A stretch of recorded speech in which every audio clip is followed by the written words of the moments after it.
तो आप सभी का स्वागत है आज के इस क्लास में। जैसा कि मैं आपको मौर्योत्तर काल तक, पोस्ट मौर्य पीरियड तक अब तक हम पढ़ चुके हैं, ठीक। और पीछे के क्लास में हमने कुछ मौर्योत्तर काल पे कुछ प्रैक्टिस प्रश्नों को भी देख लिया, ठीक। अब हम जो है, आज हम गुप्त काल के बारे में स्टार्ट करेंगे। पोस्ट मौर्य पीरियड, फिर इसके बाद पोस्ट मौर्य पीरियड, फिर इसके बाद गुप्ता पीरियड, इसके बाद पोस्ट गुप्ता पीरियड, फिर इसके बाद हम किस में घुस जाएंगे, मेडाइवल हिस्ट्री में, ठीक, मध्यकालीन इतिहास में। तो गुप्ता पीरियड या गुप्त काल को पढ़ने से पहले कुछ कंसेप्ट हम पढ़ते हैं, इसके बाद हम गुप्त काल स्टार्ट करते हैं, ठीक। जैसा कि मैंने आपको बोर्ड पे बनाया भी है, ठीक। तो आइए देखते हैं कैसे क्या वो कंसेप्ट है। ये भारत का ये भारत का नक्शा है, ठीक। ये मौर्य पीरियड, ठीक। ये भारत का नक्शा, ये मौर्य पीरियड, ठीक। तो मैं आपको बताया था, पीछे की क्लासों में कई बार बता चुका हूं कि मौर्य पीरियड था जो मौर्य पीरियड था, ये केंद्रीकरण का शासन था। मौर्य पीरियड एकदम सेंट्रलाइज शासन था। यानी कि मौर्य शासकों ने भारत के अधिकांश क्षेत्रों को जीतकर राजनीतिक रूप से संगठित किया। मौर्य शासकों ने क्या किया? भारत के अधिकांश क्षेत्रों को जीतकर राजनीतिक रूप से संगठित किया, मौर्य पीरियड। और इस मौर्य पीरियड कौन सा काल है? केंद्रीकरण काल। मौर्य पीरियड के काल को केंद्रीकरण, केंद्रीकरण का मतलब आप समझ रहे हैं ना, एकदम सेंट्रलाइज, सारी कमान, माने एक व्यक्ति 1.5 फुट की तलवार लेके पूरे साम्राज्य को नियंत्रित किया हुआ है। सारी चीजें, चाहे अर्थव्यवस्था का भी केंद्रीकरण था और प्रशासन का तो केंद्रीकरण था ही था ही, ठीक। तो मौर्य पीरियड केंद्रीकरण का काल, ठीक। अब हम आगे बढ़ते हैं, आगे बढ़ेंगे तो आगे पोस्ट मौर्य पीरियड मिलेगा। ये देखिए, पोस्ट मौर्य पीरियड यानी कि मौर्योत्तर काल, जो अभी हमने आपको पीछे के क्लासों में बताया, मौर्योत्तर काल, ठीक। तो केंद्रीकरण, अभी पोस्ट मौर्य पीरियड जो है ये विकेंद्रीकरण का, डिसेंट्रलाइजेशन। विकेंद्रीकरण का मतलब क्या? यानी कि भारत का जो जो मौर्य एम्पायर था, जब ये मौर्य एम्पायर का विघटन हुआ, या मौर्य एम्पायर का जो अयोग्य शासक आ गए, तो इसके बाद भारत के जो जो भारत का जो एरिया था, छोटे छोटे राज्यों में बट गया। जैसे शुंग, कर्ण और सातवाहन, कलिंग का चेदी वंश, ये सारे चीज पोस्ट मौर्य पीरियड में हो रही हैं। अच्छा, जब भी केंद्रीकरण होगा तो उसी समय विदेशी आक्रमणकारी भी आएंगे। क्यों? क्योंकि जब भारत, ऐसी कोई शक्ति नहीं रह गई थी पोस्ट मौर्य पीरियड में, ऐसी कोई शक्ति नहीं रह गई थी कि जो पूरे साम्राज्य को या पूरे भारत को सेंट्रलाइज करे, एकदम कंट्रोल करे, नियंत्रित करे। ऐसी कोई राजनीतिक शक्ति नहीं रह गई थी। राज्य, भारत के जो राज्य थे वो छोटे छोटे, छोटे छोटे, मतलब भारत की जो एरिया थी पूरी, वो छोटे छोटे राज्यों में बट चुका था। भारत छोटे छोटे राज्यों में बट चुका था। ऐसी कोई शक्ति नहीं थी कि जो सभी को एक साथ लेकर चले या सारी चीजें कंट्रोल करके चले, ठीक। इसलिए भारत में तमाम छोटे छोटे राज्य, सोंग, कर्ण और सातवाहन, ये मौर्य, पोस्ट मौर्य पीरियड में है, ठीक। तो विदेशी लोग इसी समय आक्रमण भी करेंगे। क्यों? क्योंकि जब भारत में कोई ऐसी शक्ति है ही नहीं जो पूरे भारत को कंट्रोल करे, तो मौका मिल जाएगा विदेशियों को, तो वो आक्रमण करेंगे। तो इसी समय किसका किसका, इंडो ग्रीक, साक, पार्थियंस, कुषाण, ये विदेशी आक्रमण भी होंगे। और भारत के छोटे छोटे राजवंश, शुंग, कर्ण, सातवाहन, और भी एक कलिंग का चेदी वंश भी है, ठीक। तो पोस्ट मौर्य पीरियड विकेंद्रीकरण का काल, या और इसके साथ साथ विकेंद्रीकरण के कारण ही विदेशी आक्रमण होता है, ठीक। अच्छा, अब आगे बढ़िए। पोस्ट मौर्य के बाद आता है गुप्ता पीरियड, जो आज हम पढ़ेंगे। तो पोस्ट मौर्य के बाद जब गुप्ता पीरियड आता है, तो गुप्त शासक थोड़ा बहुत क्या, गुप्त शासक फिर से भारत के एरिया को या भारत को सेंट्रलाइज करते हैं, फिर से केंद्रीकरण करते हैं। लेकिन मौर्य मौर्य शासकों की तरह नहीं, मौर्य शासकों से कम ही एरिया को ये सेंट्रलाइज करते हैं। लेकिन भारत को एक तरह से माने गुप्त शासक भी सेंट्रलाइज करते हैं, ठीक। अच्छा, फिर इसके बाद आगे आप आएंगे पोस्ट गुप्ता पीरियड में। तो जब पोस्ट गुप्ता पीरियड में आएंगे, फिर छोटे छोटे राज्य बढ़ जाएंगे। पोस्ट गुप्ता पीरियड का मतलब होता है गुप्तोत्तर काल। तो फिर गुप्तोत्तर काल में भारत के छोटे छोटे राज्य हो जाएंगे, और जब छोटे छोटे राज्य हो जाएंगे तो विकेंद्रीकरण, माने कोई गुप्ता पीरियड में कोई ऐसा योग्य शासक नहीं बचेगा जो गुप्ता पीरियड को या गुप्त साम्राज्य को सेंट्रलाइज करे। ठीक, इस कारण से पोस्ट गुप्ता पीरियड आ जाएगा जिसमें भारत का जो साम्राज्य है, जो भारत की एरिया है, उसमें छोटे छोटे राज्य हो जाएंगे, यानी विकेंद्रीकरण या डिसेंट्रलाइजेशन का काल हो जाएगा। ठीक, तो जब डिसेंट्रलाइजेशन होगा फिर विदेशियों को मौका मिल जाएगा आक्रमण करने के लिए। तो फिर क्या आएंगे पोस्ट गुप्ता पीरियड में, हूणों का आक्रमण होगा। ठीक, तो आप देखिए कि जब जब विकेंद्रीकरण हो रहा है तब तक विदेशी आक्रमणकारी आ रहे हैं। मैंने आपको बताया भी था इसके पहले भी कि प्राचीन भारत पे सबसे पहले किसने आक्रमण किया? पर्सिया, फारसी आक्रमण, डेरियस प्रथम, दारा प्रथम सबसे पहले आक्रमण किया था। इसके बाद इसके बाद इसके बाद सिकंदर का आक्रमण, अलेक्जेंडर, जो कि यूनानी आक्रमण था। सिकंदर एक यूनानी था। तो सबसे पहले फारसी आक्रमण या पर्सिया इन्वेजन, फिर इसके बाद सिकंदर का आक्रमण या यूनानी इन्वेजन, फिर इसके बाद अब देखिए पोस्ट मौर्य में इंडो ग्रीक शक पार्थियन कुषाण, फिर गुप्ता पीरियड आता है, फिर गुप्ता पीरियड के बाद फिर पोस्ट गुप्ता में हूण। तो आप देखिए एक क्रम से जब भी मौका मिलता है विदेशियों को वो आक्रमण करते हैं। अच्छा, पोस्ट गुप्ता के बाद फिर थोड़ा बहुत आगे सेंट्रलाइजेशन थोड़ा बहुत होता है, लेकिन आगे फिर कहानी चालू हो जाती है। मोहम्मद बिन कासिम, गजनवी, गोरी, दिल्ली सल्तनत, ये तमाम आक्रमण फिर चालू हो जाते हैं। ठीक, तो ऐसे कहानी आगे बढ़ती है। अब आपसे क्वेश्चन अगर पूछ दिया जाए कि निम्नलिखित आक्रांताओं को या विदेशी आक्रमणकारियों को कालक्रम के अनुसार सजाएं, ऐसे क्वेश्चन पूछेगा। तो जब ये कंसेप्ट आपको क्लियर रहेगा कि पोस्ट मौर्य में इसने आक्रमण किया, पोस्ट गुप्ता में इसमें आक्रमण किया, तो आप एकदम आसानी से उस विदेशी आक्रांताओं को सजा लेंगे। कंसेप्ट से पढ़ेंगे तो कभी नहीं भूलेंगे, नहीं तो वरना आपको बहुत दिक्कत होगी और रटते रटते आप थक जाएंगे। वही है कि शाम को पढ़िए सुबह को सफा वाली स्थिति हो जाएगी। ठीक, तो इस कंसेप्ट से पढ़िए। ठीक, अच्छा, अब एक चीज और आपको ध्यान देने की, अब ये centralisation post Maurya period, Gupta period, post Gupta period, फिर आगे केंद्रीकरण होता है, मोहम्मद बिन कासिम, गजनवी, गोरी, ये सब आक्रमण करते हैं। ठीक, तो ये चीज आपको ऐसे ही बना लेना है और ऐसे ही दिमाग में आपको रखना है। ठीक, अच्छा, अब आइए हम गुप्ता पीरियड स्टार्ट करते हैं या गुप्त काल। तो गुप्त काल के बारे में पहले गुप्तों की एक बेसिक इंफॉर्मेशन, गुप्तों का एक बेसिक इंफॉर्मेशन कि उनकी राजभाषा क्या थी, राज चिन्ह क्या था, इसके बारे में जानते हैं। फिर गुप्त शासकों के बारे में पढ़ेंगे। ठीक, तो आइए हम गुप्त गुप्ता पीरियड या गुप्त काल के बारे में पढ़ते हैं। तो भैया गुप्त काल का संस्थापक श्रीगुप्त और वास्तविक संस्थापक चंद्रगुप्त प्रथम। अब देखिए संस्थापक और वास्तविक संस्थापक,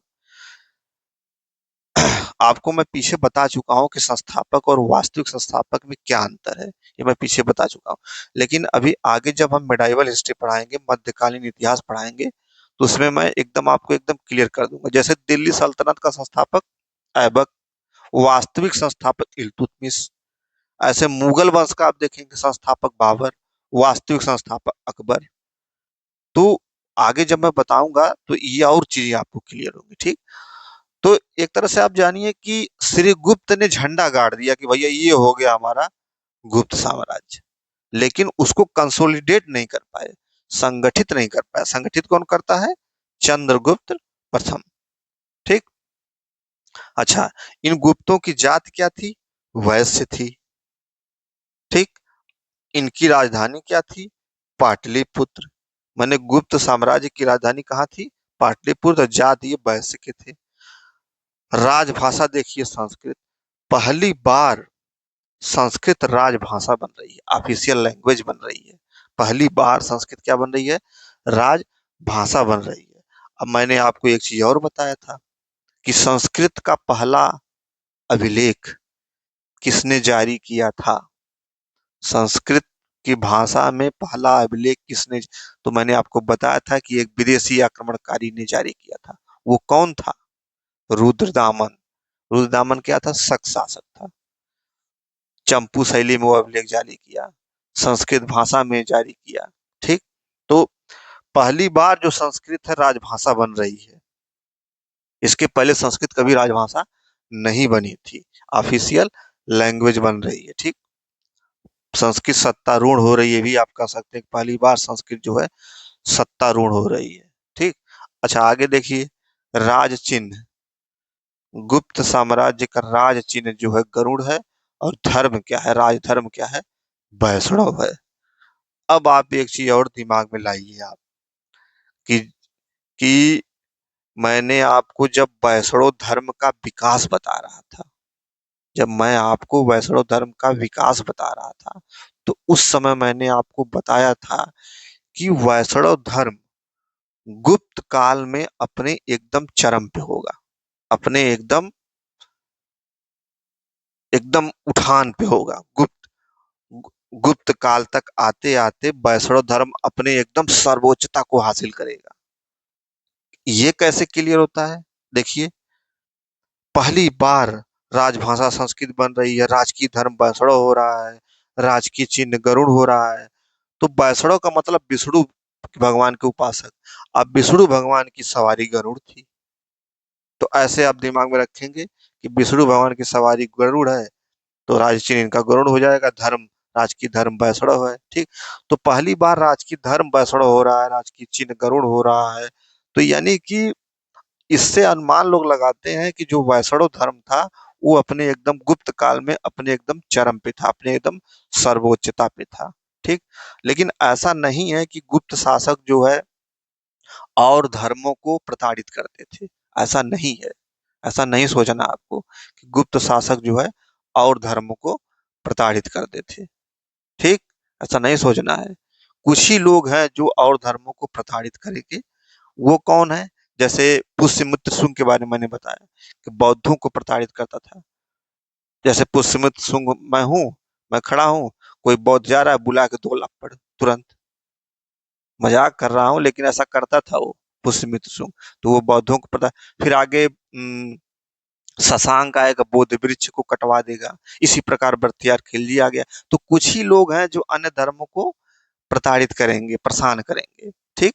तो गुप्त शासक में ऐसा नहीं है कि वैष्णव धर्म को ये लोग मानते थे तो और धर्मों को प्रताड़ित करते थे, ऐसा नहीं समझना है। यूपीएससी ने कभी क्वेश्चन भी पूछा है कि गुप्त शासक जो है वैष्णव धर्म को करते थे लेकिन अन्य धर्मों को प्रताड़ित करते थे, मारते पीटते थे।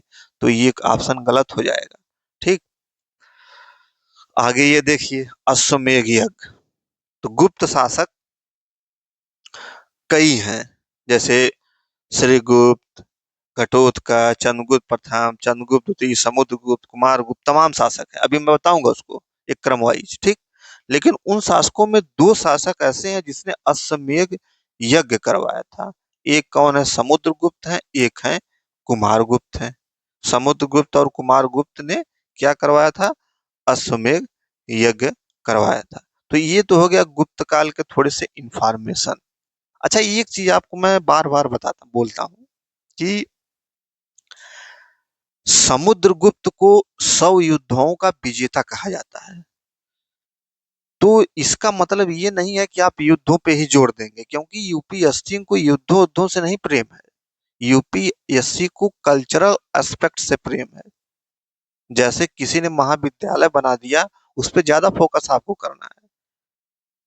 अब टीचर लोग क्या करते हैं, ये लोग क्या करते हैं, टीचर लोग, कि कहानी सुनाएंगे, स्टूडेंटों को कहानी सुनाएंगे कि फला युद्ध में राजपूतों की गर्दन ऐसे काटी गई और खून बह रहा था। ऐसा बताएंगे कि जैसे लगेगा कि स्टूडेंट या आप और हम जो है उसी युद्ध के दौरान आंखों देखा हाल देख रहे थे, खून ऐसे बह रहा था। ये तमाम चीजें ऐसे बताएंगे। और स्टूडेंट क्या करते हैं? एकदम पिन ड्रॉप साइलेंस में कहानी को सुनते हैं, बड़ा मजा आता है।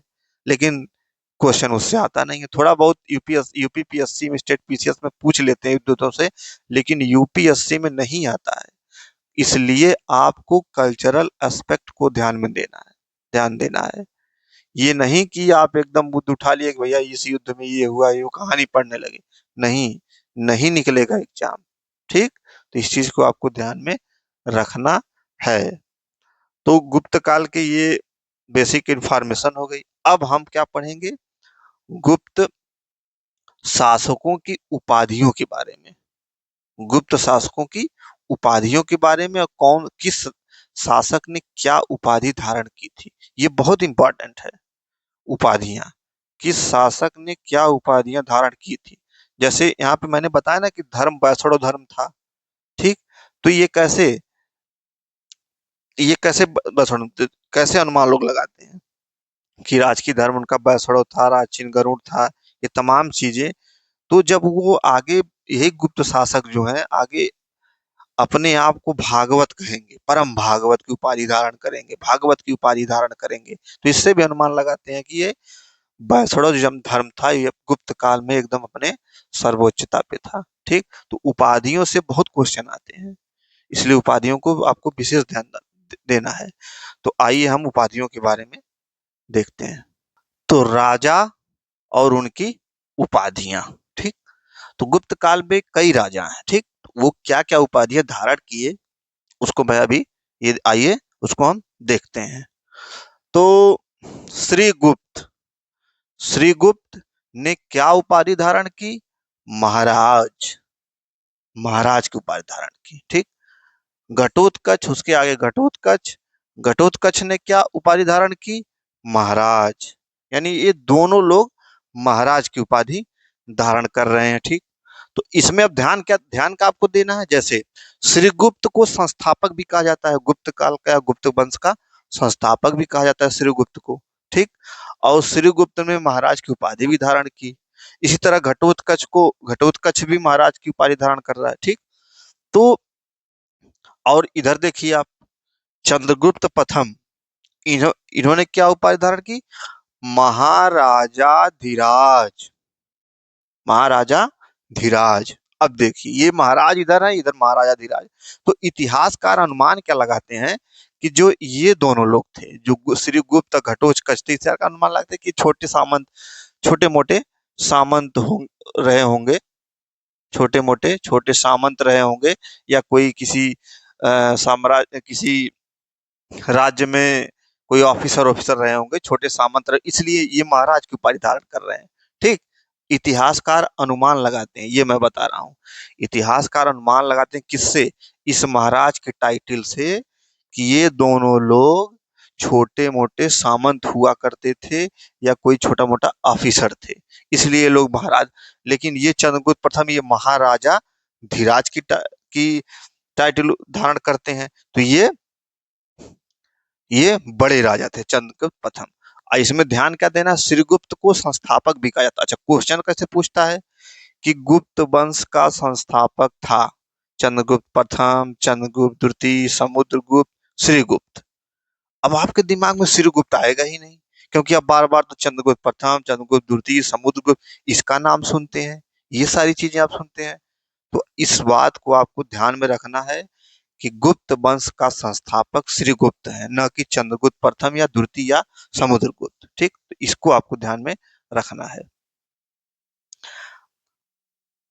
अब आइए चंद्रगुप्त प्रथम, महाराजा धीराज। अच्छा, महाराजा, इनका टाइम पीरियड क्या है चंद्रगुप्त प्रथम का, 319 एडी से 334 एडी, ठीक।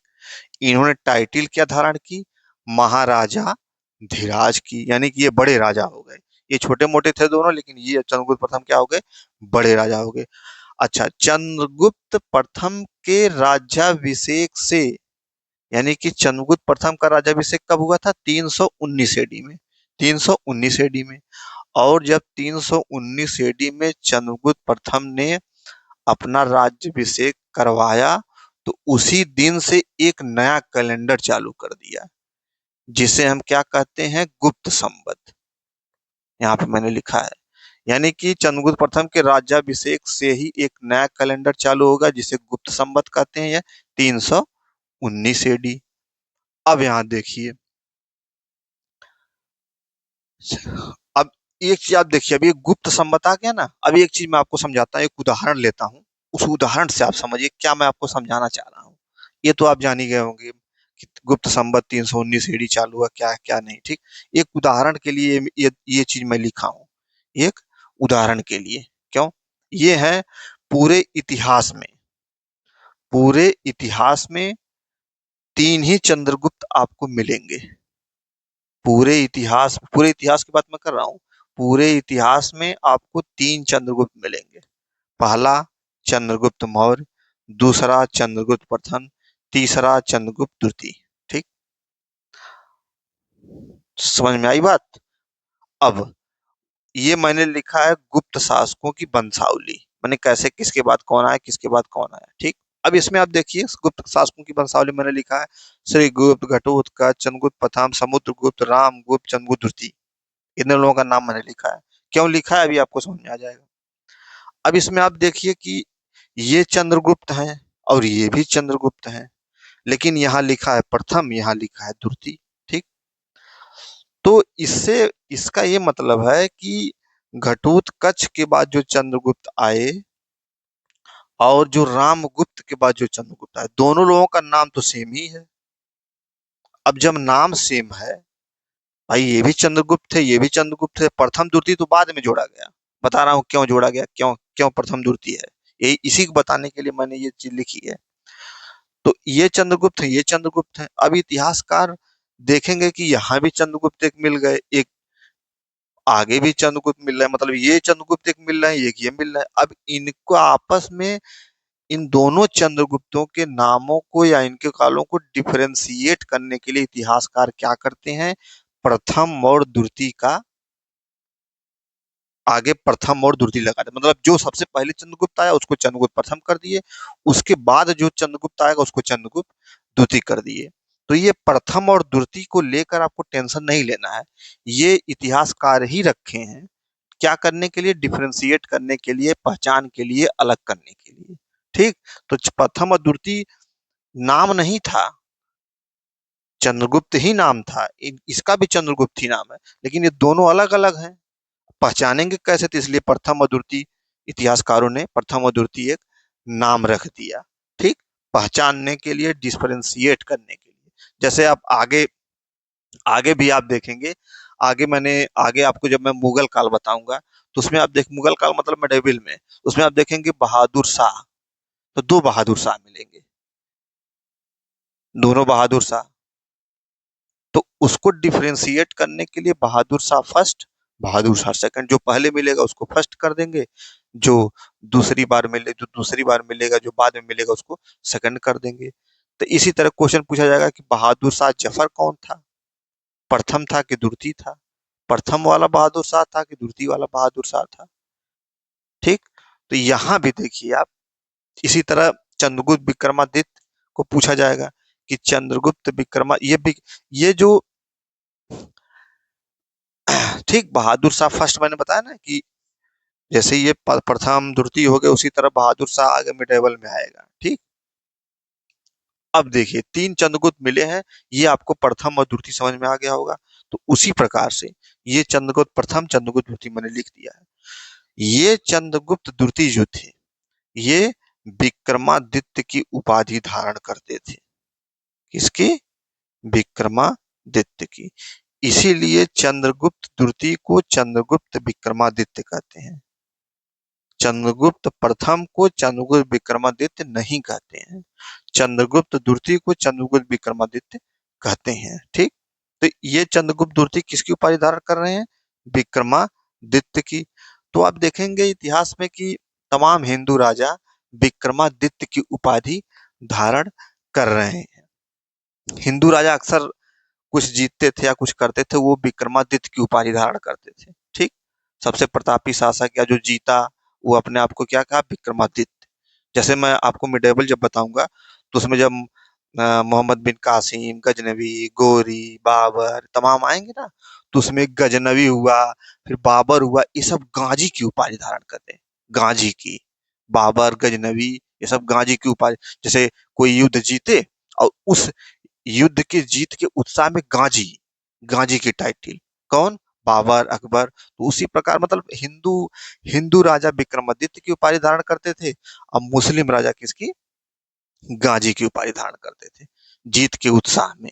ठीक, तो ये चीज आपको समझ में आ गई होगी अब कि गाजी की उपाधि, सब उपाधि क्यों लोग धारण करते थे। ठीक, अब एक क्वेश्चन मैं आपसे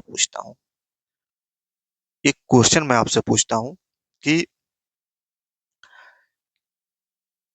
चंद अब इससे इन्हीं संबंधित क्वेश्चन है, चंद्रगुप्त मौर्य, चंद्रगुप्त प्रथम, द्वितीय, इन्हीं से संबंधित क्वेश्चन है। क्वेश्चन ये है कि चंद्रगुप्त विक्रमादित्य गुप्त वंश का सबसे प्रतापी शासक था। पहला, ये पहला स्टेटमेंट है, चंद्रगुप्त विक्रमादित्य गुप्त वंश का सबसे प्रतापी, चंद्रगुप्त विक्रमादित्य मतलब चंद्रगुप्त द्वितीय सबसे प्रतापी शासक था, ठीक।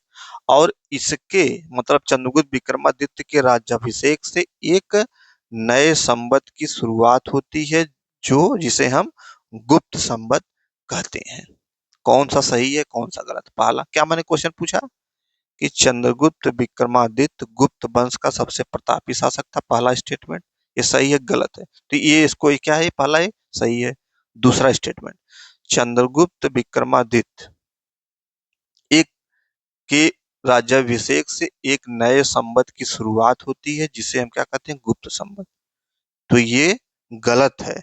गुप्त संवत की शुरुआत चंद्रगुप्त प्रथम के राज्याभिषेक से होती है, न कि इसके। तो इस चीज को आपको दिमाग में रखना। अच्छा, इसी तरह कनिष्क का देखिए, कनिष्क का मैं एक क्वेश्चन पूछता हूँ। कनिष्क कुषाणों का सबसे शक्तिशाली शासक था, तो ये तो आप जानते हैं कि हाँ सही है, कनिष्क कुषाणों का सबसे शक्तिशाली शासक था। कनिष्क ने एक शक संवत जारी किया था 78 एडी में।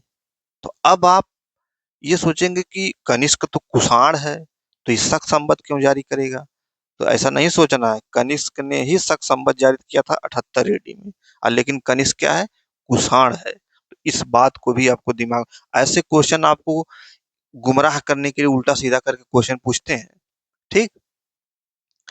तो चंद्रगुप्त प्रथम अच्छा, इसमें आप क्वेश्चन आप मतलब ये चीज आपको एकदम क्लियर रहनी चाहिए कि चंद्रगुप्त मौर्य प्रथम द्वितीय क्यों है, फिर विक्रमादित्य टाइटिल धारण कर रहा है, आगे गाजी की उपाधि, बाबर और वो सब गजनी उजनी सब करेंगे, बाबर और गजनवी, ठीक। तो ये चीज आपको अब क्लियर हो गई होगी। तो अब तक मैंने आपको कितने संवत बता दिए? एक मैंने आपको हिजरी संवत बताया था, पैगंबर हजरत मोहम्मद साहब वाला हिजरी संवत। एक मैंने आपको विक्रम संवत बताया, दो हो गया। एक मैंने आपको शक संवत बताया, तीन हो गया। एक मैंने आपको कलचुरी चेरी संवत बताया था, चार हो गया। और एक आज मैं आपको गुप्त संवत बता रहा हूँ, पांच हो गया। तो चार पांच ये संवत आपको दिमाग में रखना है। चार पांच संवत आप अगर दिमाग में रखेंगे तो सारे क्वेश्चन आप संवत से संबंधित हल कर ले जाएंगे, ठीक। तो ये चंद्रगुप्त प्रथम आपको समझ में आ गया होगा, 319 एडी में गुप्त संवत की शुरुआत किया इसने। चंद्रगुप्त द्वितीय ने गुप्त संवत की शुरुआत नहीं की, इस चीज को, लेकिन चंद्रगुप्त द्वितीय को ही चंद्रगुप्त विक्रमादित्य कहते हैं, क्योंकि ये विक्रमादित्य की उपाधि धारण किया था।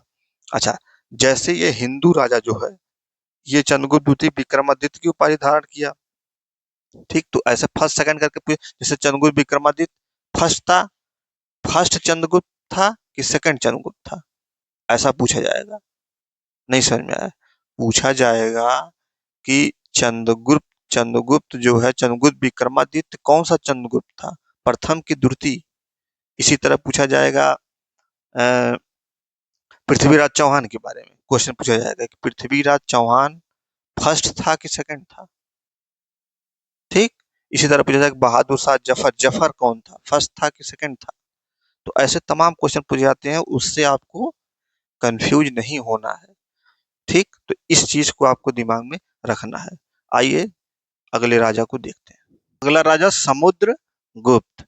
इसका टाइम पीरियड क्या है, 335 एडी से 375 एडी, ठीक। इसकी उपाधि क्या है, समुद्रगुप्त की उपाधि क्या है? इसकी उपाधि, कौन सी उपाधि धारण करता है, कविराज। तो कविराज इसको क्यों कहा जाता है, क्यों यह कविराज की उपाधि धारण करता है? क्योंकि यह कविराज माने कवियों का राज, यानी कि यह संगीत, जैसा कि कविराज से इस पर यह संगीत प्रेमी था, संगीत से ज्यादा प्रेम करता था, बीड़ा बजाते थे, ठीक। तो बीड़ा बजाते थे, संगीत प्रेमी थे।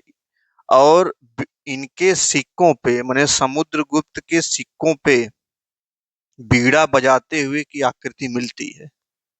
बीड़ा बजाते हुए की आकृति इनके सिक्कों पे मिलती है, माने इनके साम्राज्य में जो सिक्के चलाए जाते थे उस पे, उस सिक्कों पे बीड़ा बजाते हुए की आकृति मिलती है। और ये संगीत प्रेमी थे, ये बीड़ा बजाते थे। तो अब देखिए इनसे क्वेश्चन कैसे, जैसे क्वेश्चन पूछेगा इन्हीं से, इन्हीं तीनों चीजों से ऐसा अलग अलग करके पूछेगा कि आप कंफ्यूज हो जाएंगे। देखिए कैसे, जैसे पहला क्वेश्चन पूछेगा कि निम्न में से कौन गुप्त शासक बीड़ा बजाते थे। निम्नलिखित में से कौन गुप्त शासक बीड़ा बजाते थे। अब ऑप्शन दे देगा, तो तीन ऑप्शन, चंद्रगुप्त प्रथम, चंद्रगुप्त द्वितीय, समुद्रगुप्त, तमाम देगा। तो कौन बजाते थे, समुद्रगुप्त। फिर पूछेगा निम्नलिखित में से कौन शासक संगीत प्रेम, गुप्त शासकों में से कौन सा शासक संगीत प्रेमी था। तो उसका उत्तर क्या होगा, समुद्रगुप्त। फिर पूछेगा निम्न में से कौन गुप्त शासक की आकृति बीड़ा बजाते हुए सिक्कों पर मिलती है, तो वो कौन होगा, समुद्रगुप्त होगा। यानी कि तीनों, देखिए तीन अलग अलग क्वेश्चन है लेकिन सारों का आंसर समुद्रगुप्त है। क्यों, क्योंकि ये इनको, ये कौन सी उपाधि धारण करते थे, कवि राज। ठीक, अगला देखिए इसी में। अच्छा, एक विंसेंट स्मिथ नाम के इतिहासकार हैं, इन्होंने समुद्रगुप्त को भारत का नेपोलियन कहा है। समुद्रगुप्त को भारत का नेपोलियन कहा है, क्यों, क्योंकि समुद्रगुप्त को क्या कहा जाता है, 100 युद्धों का विजेता कहा जाता है। यानी कि लगभग लगभग समुद्रगुप्त ने सारे युद्धों को, सारे युद्धों पर विजय प्राप्त की। उस विजय प्राप्त को, उसको देखते हुए विंसेंट टिप्स ने कहा कि ये भारत का नेपोलियन है, क्योंकि नेपोलियन भी जितने युद्ध लड़ता था ज्यादातर उसमें जीतता ही था, उसमें विजय ही प्राप्त करता था। तो उसी प्रकार समुद्रगुप्त भी थे, ये भी जितने युद्ध लड़े उसमें ज्यादातर इनकी विजय ही हुई। तो उसी विजय को देखते हुए विंसेंट स्मिथ इनको क्या कहते हैं, भारत का नेपोलियन कहते हैं। ठीक। अच्छा, एक और इनका है, ये पराक्रमांक उपाधि है, ये भी बहुत ज्यादा इंपॉर्टेंट है नहीं, लेकिन इसको आप दिमाग में रखेंगे। अच्छा, समुद्रगुप्त का एक दरबारी कवि था जिसका नाम था हरिसेन। क्या नाम था, हरिसेन। तो हरिसेन ने अपने राजा समुद्रगुप्त की प्रशंसा में एक प्रयाग प्रशस्ति लिखा। अच्छा, प्रयाग प्रशस्ति लिखा। तो प्रशस्ति, आप जैसे मान लीजिए कि आप लोगों में से कोई होगा जो गवर्नमेंट एम्प्लॉय होगा या सरकारी नौकर होगा, ठीक। तो कभी आपने कुछ ऐसा काम किया होगा कि आपके बॉस आपको क्या दिए होंगे, उस काम को, एक विशेष आप काम किए होंगे, तो उस काम के प्रशंसा में, आपकी प्रशंसा करने में आपको क्या दिए होंगे, प्रशस्ति पत्र। तो प्रशस्ति पत्र कब दिया जाता है, प्रशंसा करने के लिए, कि हाँ ये मेरा कर्मचारी जो है बहुत अच्छा काम किया है, मैं इसकी प्रशंसा करता हूँ, क्या करके, प्रशस्ति पत्र देकर।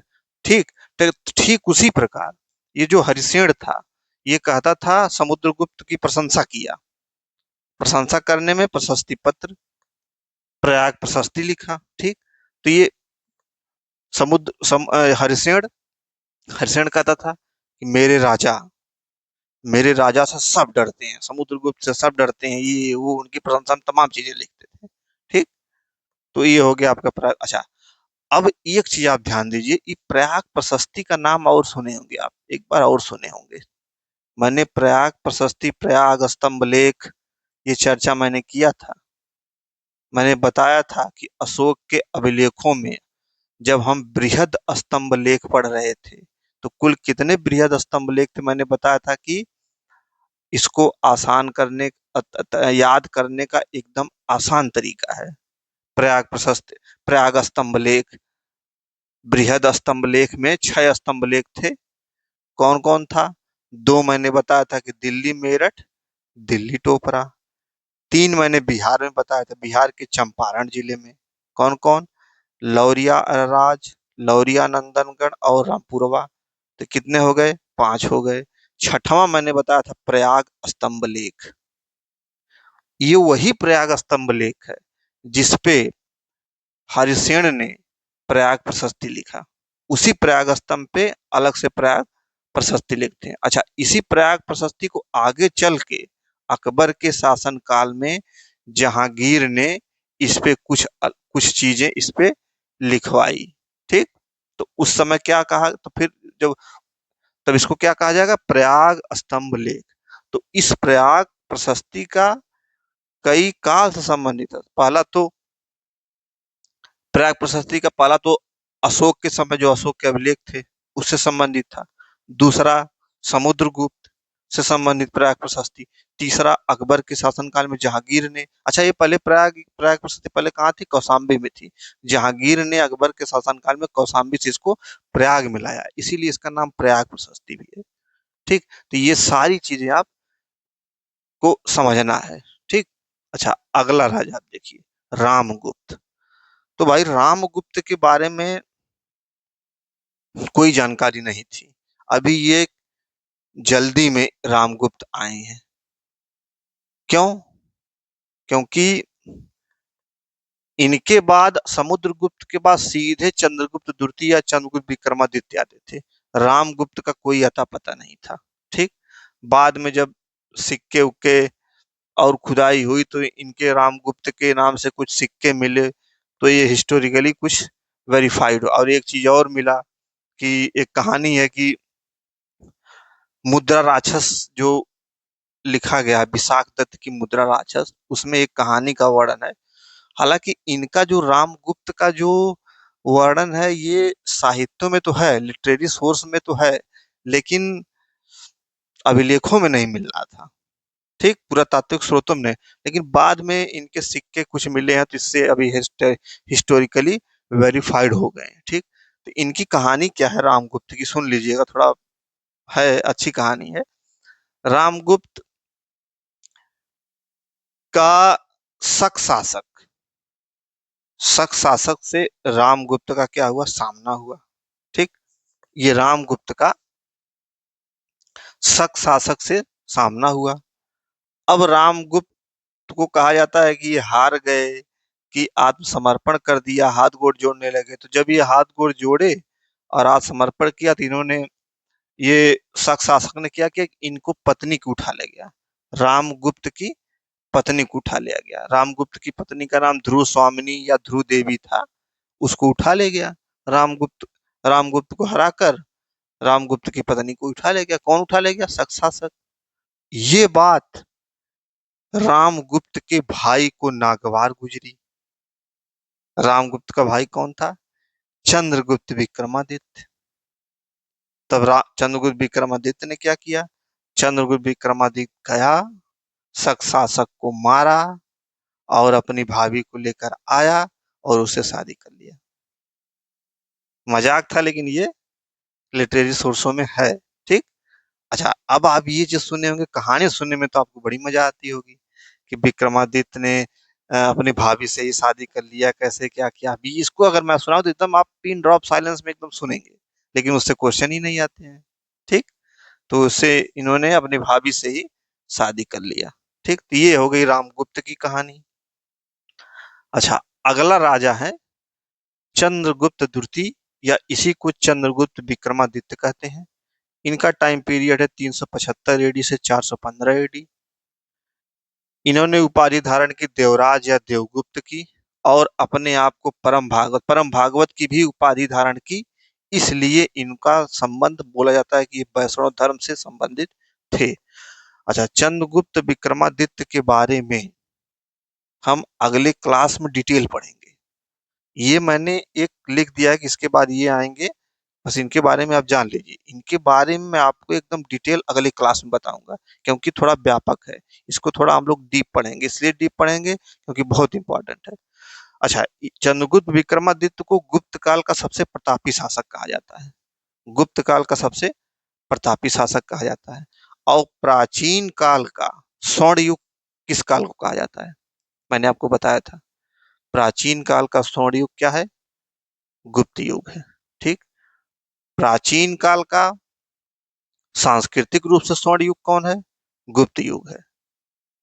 और गुप्त काल का स्वर्ण युग कौन, स्वर्ण युग किस शासक का था, गुप्त काल का स्वर्ण युग किस शासक का था, तो चंद्रगुप्त विक्रमादित्य का था। इसका काल स्वर्ण युग का काल था। क्यों, चंद्रगुप्त विक्रमादित्य का काल स्वर्ण युग का काल था, क्यों, क्योंकि इसके शासन काल में multi dimensional development cultural aspect में, मल्टी डायमेंशनल, यानी कि इसके काल में नवरत्न हुआ करते थे, धन्वंतरी, बारहमाही तमाम, ठीक। और इसी के समय आर्यभट्ट भी थे, हालांकि वो इनके नवरत्नों में नहीं थे, लेकिन इन्हीं के काल में ही एग्जिस्ट वो भी करते थे आर्यभट्ट। तो ये तमाम चीजें हैं, मैं आपको आगे के लेक्चर में बताऊंगा। बस अब अभी आप इतना जानिए, जो मैं लिखा हूं इतना आपको नोट कर लेना है, इसके बारे में मैं डिटेल आपको बताऊंगा, ठीक। अच्छा, अगला शासक है कुमारगुप्त, 415 एडी से 455 एडी, ठीक। इन्होंने उपाधि धारण की महेंद्रादित्य की, और ये तो इम्पोर्टेंट नहीं है, लेकिन ये सबसे ज्यादा इम्पोर्टेंट है, नालंदा विश्वविद्यालय का निर्माण। इन्होंने, कुमारगुप्त ने नालंदा विश्वविद्यालय का निर्माण करवाया। अब आपको मैं आपसे पूछता हूं कि नालंदा विश्वविद्यालय का निर्माण, तक्षशिला का निर्माण, विक्रमशिला का निर्माण कब हुआ, किस शासन काल में हुआ। या कभी क्वेश्चन ऐसे पूछ देता है कि निम्न विश्वविद्यालयों को राजा उनके कालक्रम के अनुसार सजाएं, ऐसे तमाम क्वेश्चन पूछे जाते हैं। तो अभी इसके बारे में हम पढ़ते हैं कि नालंदा, तक्षशिला, विक्रमशिला कैसे कैसे क्या था। पहले आगे का देख लेते हैं। स्कंदगुप्त थे 455 से 467 एडी। इन्होंने शक्रादित्य की उपाधि धारण की थी, बहुत इंपॉर्टेंट नहीं है। नरसिंह बालादित्य, इन्होंने मिहिरकुल को पराजित किया था। नरसिंह बालादित्य, मिहिरकुल क्या था, एक हूण था। तो अब आप देखिए कि गुप्त काल में हूणों का आक्रमण शुरू हो गया था। हूण था, मिहिरकुल क्या था, हूण था। तो हूण को इन्होंने पराजित किया था। हालांकि पराजित क्या किया था, ये छोड़ के, मैदान छोड़ के भाग गए थे। इनके सैनिकों ने हूण को पराजित किया था। ये चीज दिमाग में रखिएगा कि नरसिंह बालादित्य के सैनिकों ने हूण को पराजित किया, और नरसिंह बालादित्य पहले ही छोड़ के भाग गए थे। तो हूणों को इन्होंने पराजित किया। अगला है भानुगुप्त, जिनका एरण अभिलेख है, एरण अभिलेख 510 एडी। एरण अभिलेख तो इंपॉर्टेंट है, लेकिन उससे ज्यादा कहीं इंपॉर्टेंट है कि इस एरण अभिलेख में जिक्र किया गया है कि यह सती प्रथा का प्रथम अभिलेखी साक्ष्य है। माने इस एरण अभिलेख में सती प्रथा का जिक्र है, ठीक। तो इस चीज को आप दिमाग में रखेंगे। तो आइए अब हम इस विश्वविद्यालय संबंधित देख लेते हैं, फिर आगे के लेक्चर में हम चंद्रगुप्त विक्रमादित्य के बारे में पढ़ेंगे, ठीक। तो प्रयाग प्रशस्ति में यहाँ पे देखिए, एक प्रयाग प्रशस्ति है, एक ऐहोल प्रशस्ति है, इसको भी अब मैं आपको बताऊंगा। तो अभी बस आप इसके बारे में, तो आइए हम देखते हैं विश्वविद्यालय के बारे में सारी डिटेलिंग, ठीक। विश्वविद्यालयों से संबंधित चर्चा, ठीक। तो विश्वविद्यालयों संबंधी चर्चा मैं आपको इसलिए बता रहा हूँ कि जैसे विश्वविद्यालयों से पूछता है कि दे देगा विश्वविद्यालयों के नाम और काल, कहेगा इनको कालक्रम के अनुसार सजाएं। तो कैसे आप सजाएंगे, तो मैं आपको एक कंसेप्ट से बताऊंगा ना, कि जिससे आपको एक ट्रिक भी बताऊंगा कि जिससे आपको एकदम याद रहेगा और कभी नहीं भूलेंगे आप, ठीक।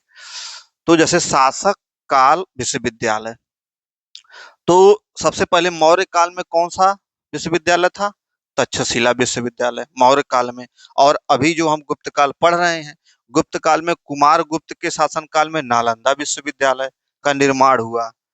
फिर गुप्तोत्तर काल में विक्रमशिला, अभी आगे जब हम पढ़ेंगे गुप्तोत्तर काल, तो उसमें विक्रमशिला विश्वविद्यालय का निर्माण धर्मपाल ने करवाया, ठीक। फिर गुप्तोत्तर काल में वल्लभी विश्वविद्यालय, फिर गुप्तोत्तर काल में कांची का विश्वविद्यालय। तो ये तमाम विश्व, अच्छा, ये एक कालक्रम के अनुसार है। देखिए, मौर्य काल, फिर उसके बाद गुप्त काल, फिर गुप्तोत्तर काल, ये एक कालक्रम के अनुसार ऐसे ही तक्षशिला, नालंदा, विक्रमशिला, वल्लभी, कांची, ऐसे एक क्रम से है, ठीक। अब देखिए, इसमें आप देखेंगे कि तक्षशिला विश्वविद्यालय का शासक नहीं लिखा गया है। नालंदा का तो कुमारगुप्त ने कराया, विक्रमशिला का धर्मपाल ने कराया, लेकिन वल्लभी और कांची का नहीं लिखा गया किस शासक ने करवाया, क्योंकि ये केवल साम्राज्य लिखा हूं मैं, ठीक, शासक का नाम नहीं लिखा है। अब आपके दिमाग में आ रहा होगा कि साहब इस इनके भी शासकों का नाम मैं आपको बता देता। भाई, जैसे इसका निर्माण कुमारगुप्त, इसका निर्माण धर्मपाल, तो इसका भी नाम आप सोच रहे होंगे, तक्षशिला को किसने बनवाया, उसका भी नाम बता देते। कांची का विश्वविद्यालय, इसको किसने बनवाया, तो पल्लव राजवंश बनवाए, इसमें मैत्रक साम्राज्य ने बनवाया, लेकिन शासक कौन था, ये कई शासकों ने मिलकर बनवाया था, इसलिए मैंने यहाँ पे नहीं लिखा। जैसे तक्षशिला विश्वविद्यालय को कई शासकों ने मिलकर बनवाया था, कोई एक शासक नहीं बनवाया था। ऐसा नहीं है कि कोई एक शासक आया और बना के खड़ा कर दे, भैया लीजिए बिल्डिंग, ये तक्षशिला विश्व, ऐसा नहीं है।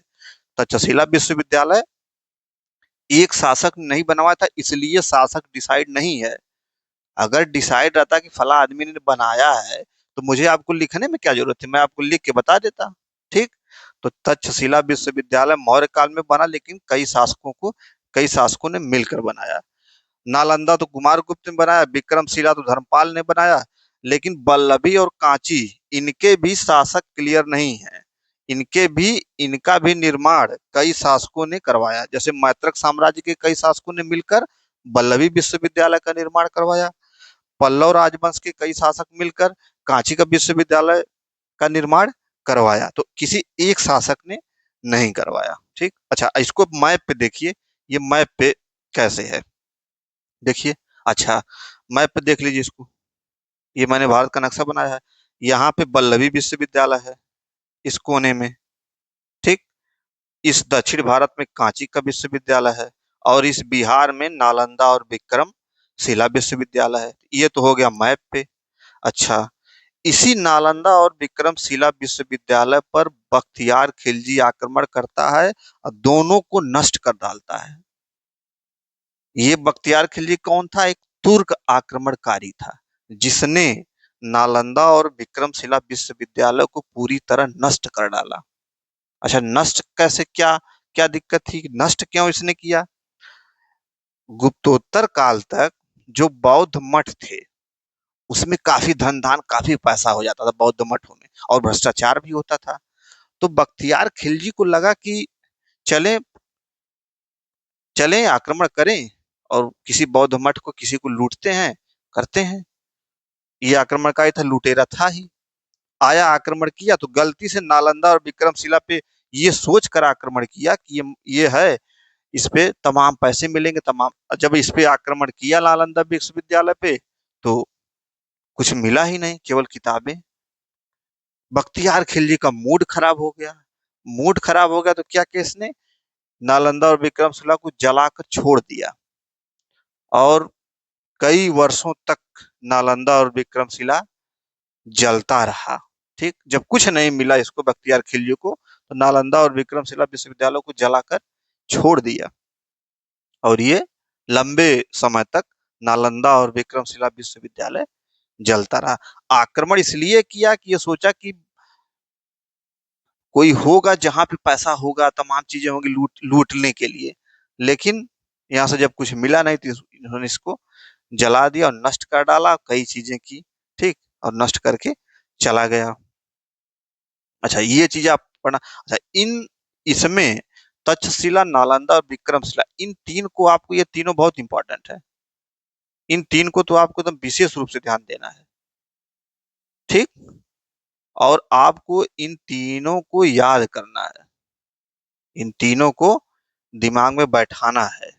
यदि दिमाग में नहीं बैठता है, तो तनाव भी नहीं लेना है। तनाव नहीं लेना, इसका क्या मतलब? इसका मतलब है कि तनाव नहीं लेना है। ये देखिए कितना बढ़िया आपको मैंने टिक बताया। तनाव, त से तक्षशिला हो गया, ना से नालंदा हो गया, और वह से विक्रमशिला हो गया। तो ऐसे ही आप इसको याद कर लीजिए। तनाव, तक्षशिला, नालंदा, विक्रमशिला। अब आपको एकदम याद रहेगा कि विश्वविद्यालयों का क्रम, सबसे पहला विश्वविद्यालय कौन था? तक्षशिला। दूसरा कौन था? नालंदा। तीसरा कौन था? पूरे इतिहास की बात कर रहा हूं मैं। पूरे इतिहास में सबसे पहला विश्वविद्यालय तक्षशिला, दूसरा नालंदा, तीसरा विक्रमशिला, चौथा ए, पांचवा ए। तो आपको याद कैसे करना है? तनाव, तक्षशिला, नालंदा, विक्रमशिला। ठीक। अच्छा, अब एक चीज और आपको सोचना है कि अभी तो मैं विश्वविद्यालयों के बारे में सारी चीजें आपको बता दिया, ये सारी चीजें यही है, इससे ज्यादा नहीं है। अब आपको थोड़ा सा ये भी सोचना है कि आखिर इस विश्वविद्यालयों में पढ़ाई कैसे होती थी, कौन पढ़ाता था इन विश्वविद्यालयों में? जैसे तक्षशिला में पढ़ाई, नालंदा में कौन पढ़ाता था, पढ़ाई कैसे होती थी, महायान धर्म की पढ़ाई होती थी, शिक्षक कौन था, शीलभद्र आचार्य कौन था, शीलभद्र कौन था, अच्छा इनमें एंट्रेंस टेस्ट होता था कि नहीं होता था, लोग कहाँ कहाँ से आते थे एग्जाम देने, ये सारी चीजें आपको इंटरेस्ट थोड़ा जगाइए। बोर होके ना पढ़िए, बोर होके पढ़ेंगे जैसे ये कल्चरल एस्पेक्ट है, अगर बोर होके पढ़ेंगे तब तो नहीं मजा आएगी। एक इंटरेस्ट जगाई कि आखिर नालंदा में कौन पढ़ाते थे। अच्छा इसी तक्षशिला में आपने चाणक्य को, चाणक्य यहाँ पे पढ़े भी और यहाँ के आचार्य भी रहे, ये भी आप तो एक इंटरेस्टिंग बात है। ठीक, तो ये तो हो गया विश्वविद्यालयों से संबंधित चर्चा। अब इन गुप्त शासकों में एक शासक बचा है, उसका नाम है चंद्रगुप्त विक्रमादित्य, जिसको मैंने अभी इस पे स्लाइड में बताया था क्या क्या थोड़ा बहुत उसमें, लेकिन उसका डिटेल मैं आपको अगले लेक्चर में करूंगा। चंद्रगुप्त विक्रमादित्य जो कि बहुत इंपॉर्टेंट है। गुप्त सही कहिए तो गुप्त काल का सबसे प्रतापी शासक कौन है, चंद्रगुप्त विक्रमादित्य। ठीक, जैसे नहीं कि हाँ अब नया चीज आएगी, कौन आएगा, शाहरुख खान पधार रहे हैं, तो वैसे ही नया धारावाहिक चंद्रगुप्त विक्रमादित्य के बारे में हम अगले क्लास में पढ़ेंगे। तो मिलते हैं आपसे अगले क्लास में। Thank you.